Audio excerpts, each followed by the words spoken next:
ఇప్పుడు మనందరం మాట్లాడాల్సిన విషయం ఇది.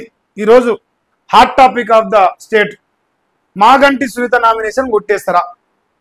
ఏదైతే బీఆర్ఎస్ పార్టీ ఊహించి చేసిందో ఆ ఊహాగానం నిజమవుతుందా? సునీతను నామినేషన్ కొట్టేస్తే, తిరస్కారం గురి చేస్తే విష్ణువర్ధన్ రెడ్డికి గెలిచే అవకాశం ఉందా? ఇప్పుడు ఈయన భర్త చనిపోయినను, 2-3 సార్లు ఎమ్మెల్యే గెలిచినను ఈ సానుభూతి ఉన్నది, అది ప్లస్ అవుతుంది. ఒకవేళ ఈమె పక్క తప్పుకుంటే బీఆర్ఎస్ పార్టీకి ఎట్లాంటి ప్రమాదం ఉంటుంది? సో రేపు కేసీఆర్ జరిపోయే చర్చ ఇది కూడా ఒక భాగం. ఎర్రబెల్లిలో రేపు కేసీఆర్ జరిపోయే చర్చలో ఇన్ఛార్జీలతో జరిపే చర్చ ఇది కూడా ఒక ప్రధాన కారణంగా అనిపిస్తున్నది. సో లేటెస్ట్ వస్తుంది, ఒకసారి చూడండి. మాగంటి సునీత గోపీనాథ్ భార్య కాదట. జూబ్లీహిల్స్ బీఆర్ఎస్ అభ్యర్థిపై ఫిర్యాదు చేసి ఆమె నామినేషన్ తొలగించాలని చెప్పేసి గోపీనాథ్ మొదటి భార్య కొడుకు ప్రద్యుమ్న కంప్లైంట్ చేసినట్ట.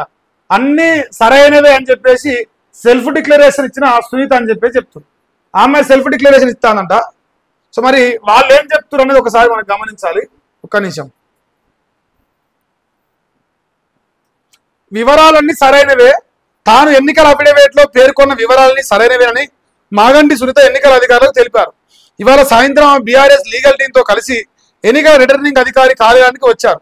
ఈ మేరకు పలు పత్రాలు ఇవ్వడంతో పాటు తాను ఇచ్చిన పత్రాలన్నీ సరైనని పేర్కొంటూ సెల్ఫ్ డిక్లరేషన్ ఇచ్చారని చెప్పి చెప్తారు. ఇప్పుడు ఇది ఒక స్కెచ్ అనిపిస్తున్నది. ఇప్పుడు మొదటి భార్య కొడుకు వచ్చి ఈమె మాగంటి గోపీనాథ్ గారు సతీమణి కాదు, ఆమె లివింగ్ రిలేషన్లో ఉన్నది అని చెప్పేసి కంప్లైంట్ ఇచ్చిపోయారు. ఇది కాంగ్రెస్ పార్టీ చేసిందా లేదు నిజంగానే వాళ్ళ ఫ్యామిలీ గొడవల్లో భాగంగా వచ్చిర్రా? రేపైతే అయిపోతుందని ఎందుకు వచ్చింది? రేపైతే అయిపోతుందని ఎందుకు వచ్చిరు? ఇది ముందే బీఆర్ఎస్ పార్టీ గ్రహించింది. వాళ్ళ ఫ్యామిలీ గొడవలా మరి లేదు కాంగ్రెస్ పార్టీ కుట్ర చేస్తున్నది లేదు కానీ వాళ్ళు ముందే గ్రహించి ఆమె నామినేషన్ ఒకవేళ తిరస్కరిస్తే ప్రమాదం ఏర్పడుతుంది, పోటీ నుంచి తప్పుకోవాల్సి వస్తుందని చెప్పేసి వాళ్ళు వ్యూహాత్మకంగా మళ్ళీ ఇంకొక అభ్యర్థిని నామినేషన్ వేయించారు. ఇది కొలికి రావాల్సిన అవసరం ఉన్నది.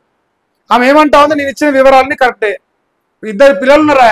2 పిల్లలు ఆడపిల్లలు కన్నప్పుడు భర్త కాకున్నట్లయితారు. కానీ కాకపోతే ఆయన ఎక్కడా కూడా మరి గతంలో ఆయన డీటెయిల్స్లో ఎక్కడ కూడా మరి ఇవన్నీ స్వీకరించలేదా, లేదంటే భార్య ఉండగా ఇంకో భార్యను మరి చట్టాలు లేదు కాబట్టి ఈయన విడాకులు తీసుకోలేదా, మరి ఏంటనేది తెలియదు.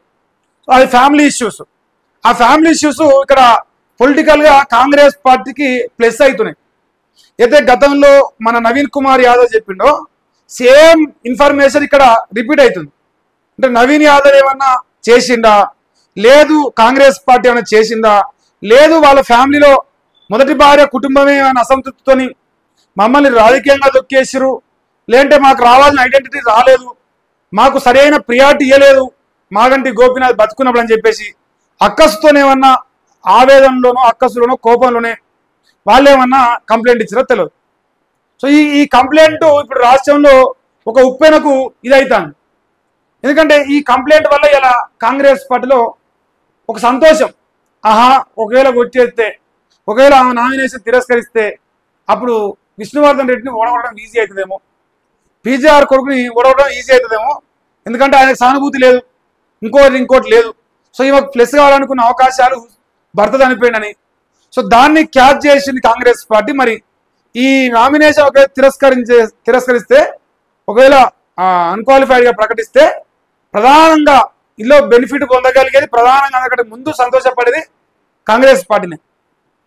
బీఆర్ఎస్ పార్టీకి ఇది ఒక తీరని లోటులాగా అనిపిస్తుంది. మరి ఏ క్షణమైనా ఏమైనా జరగవచ్చు అనిపిస్తుంది నాకు. ఏం జరుగుతుంది అనేది బీఆర్ఎస్ పార్టీ కార్యకర్త అయితే చూస్తావు. ఆమె అయితే నేను అన్ని కరెక్టే ఇచ్చిన, నేనేమాత్రం తప్పలేదు అని చెప్పేసి సెల్ఫ్ డిక్లరేషన్ ఇచ్చింది. ఒకవేళ ఈమె గెలిచినా కూడా ఇప్పుడు ప్రస్తుతానికి ఇచ్చేయకపోయినా, ఒకవేళ ఆమె నామినేషన్ తిరస్కరించకపోయినా మళ్ళీ కోర్టు పరంగా హింసించే ప్రయత్నం కూడా జరుగుతాయి. అంటే గతంలో అదే జరుగుతా ఉందని ఒక సమాచారం కాబట్టి మళ్ళీ నవీన్ యాదవ్ లీగల్గా పోతాడు, మళ్ళా కేసు వేస్తాడు. సో ఏదైతే ఇప్పుడు ఇలా కంప్లైంట్ ఇచ్చారో ఈసీకి, అదే కంప్లైంట్ పైన రేపైనా కోర్టుకు పోయే అవకాశం కూడా ఉన్నది ఒకవేళ ఓడిపోతే. అది పరిస్థితి. మరి మాగంటి సునీత గారి నామినేషన్ సంబంధించి ఏం జరుగుతున్నది ఎల్లుండి వరకు ఎదురుండాలి. ఎల్లుండి వరకు ఆమె ఫైనల్ అవుతుంది, ఫైనల్ అయిపోతుంది. తద్వారా డిసైడ్ చేసుకోవచ్చు ఏందనేది.